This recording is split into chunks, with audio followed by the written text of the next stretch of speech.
clearly the difference between Celtic and Rangers. You get one team that has got the mental strength to get a result, and the other team that doesn't. I think there's not a lot between these two teams. I think that both have got strengths and weaknesses. They're both vulnerable at times. I think that both teams rely on moments and from different individuals rather than controlling the match, which meant it was a bit chaotic at times. But Celtic had those moments and they had the mentality to get the job done.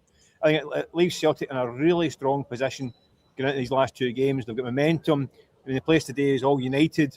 It's a strong kind of force. We've seen that Celtic had these magical moments with Daizen Maeda's goal. We'll get to it in a minute. But I think it leaves Rangers in an absolute hole. I mean, it leaves Danny Rowe in the pit of despair, really. I mean, I thought Rangers, that summed up their season a wee bit. They got us in a position of strength and then fell apart.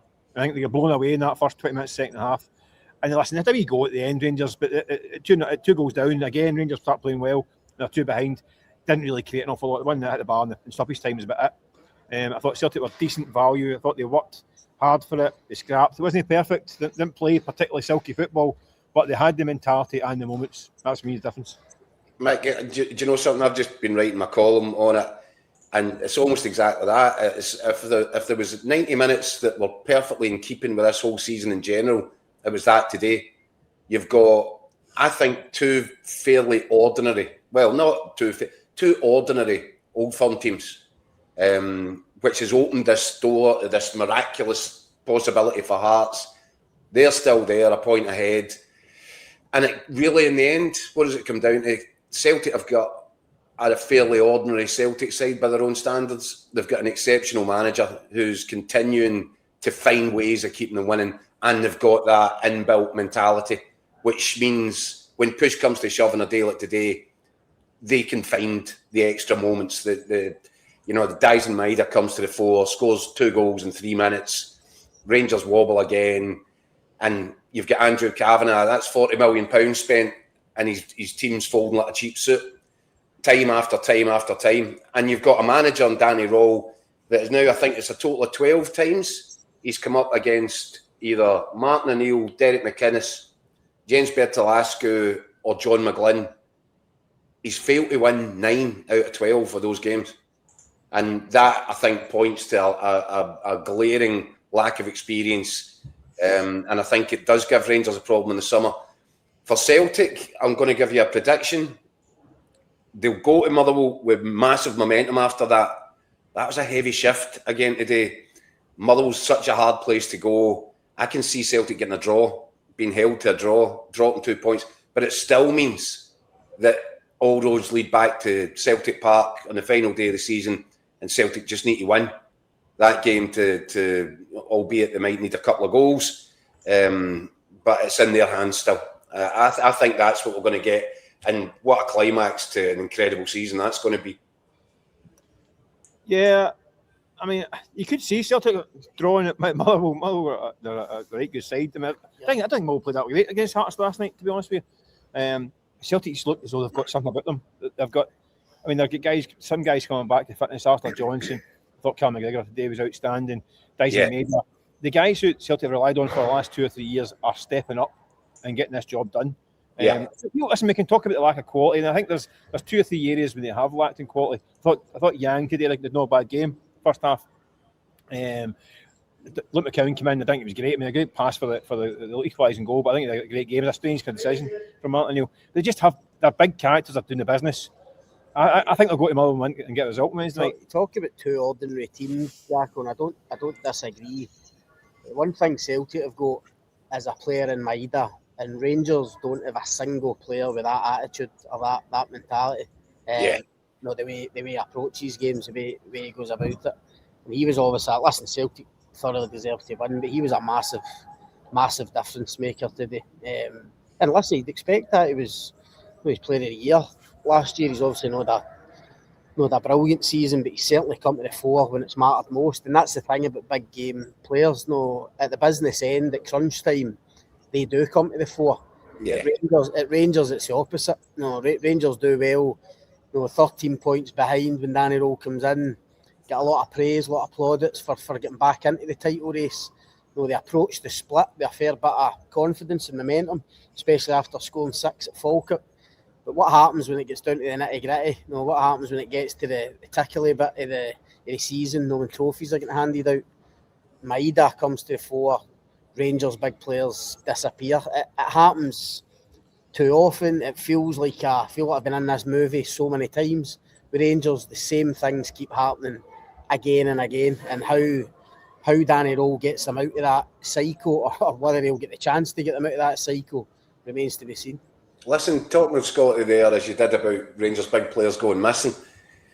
No sign of Nico Raskin anywhere near the match squad, and I know that before the game Danny Rowe said it was some sort of muscle issue. He didn't come off with a limp at Tynecastle. He might have come off with a petted lip, but I'm not sure he came off with a limp. I don't know, maybe I'm just a bit of a cynic. I found that curious that Nico Raskin was nowhere near the matchday squad today. Did that kind of raise any spiral? I tend to agree, Jack. I mean, we've been told, like you, Nico Raskin picked up a muscle injury, I think Friday at training, or maybe even Saturday. He was put up by the club to do a press, the Sky Sports big interview to preview the Celtic game on Friday. I mean, so there was no hint at that point that he was going to be a doubt. Danny Rowe didn't mention any injury issues at his pre-match press conference. So, listen, we might be wildly off the mark, but like you, I just thought it was interesting that he wasn't anywhere to be seen, especially after some of Rowe's comments about lazy midfielders. Yeah, but the Tynecastle defeat, hinting that there's a bit of ego in there, hinting that players weren't running enough, weren't marking men. As soon as I seen Raskin's name off the team sheet, that immediately sprung to mind. I say I might be wrong, but I agree. I thought it was curious that he played no part in it. I tell you, lads. I mean, obviously, you are at the game today. From where I was sitting, all the problems that Danny Rowe sort of moaned about after Tynecastle, laziness, players not getting back into position, jogging back rather than sprinting. I thought Rangers were so easy to play against. I thought Celtic would have loved playing against that Rangers side today, and it was the same failings. Guys not getting back in, guys wandering out of position for all the goals. Actually, I just thought Rangers were so easy to get through, and if you give that opportunity to guys like Daizen and Maeda, you're going to get punished. I think when you talk about mentality, Jack, I mean, that's 2 games in a row now Rangers have got their noses in front. And after the game at Tynecastle, Danny Rowe spoke about retreating, going back the way, getting too deep. I thought exactly the same happened today. As soon as they score, rather than go and build on that and trying to get a second, I just saw them retreat. You look at where the defenders were for the equalising goal, and there's players practically on Jack Butland's goal line try to defend it. And then again, second half, once Celtic are back in it, at one each, with this crowd, I mean, Rangers players must know they're going to need a strong response at the start of the second half. And what did it come out, and it was the exact opposite. Just got rolled over at the start of the second half, and obviously the noise built, the atmosphere built, and it was too late. And as usual, they kind of rallied towards the end, try to get back in it. But by which stage it's too late. The game's gone, the league's gone.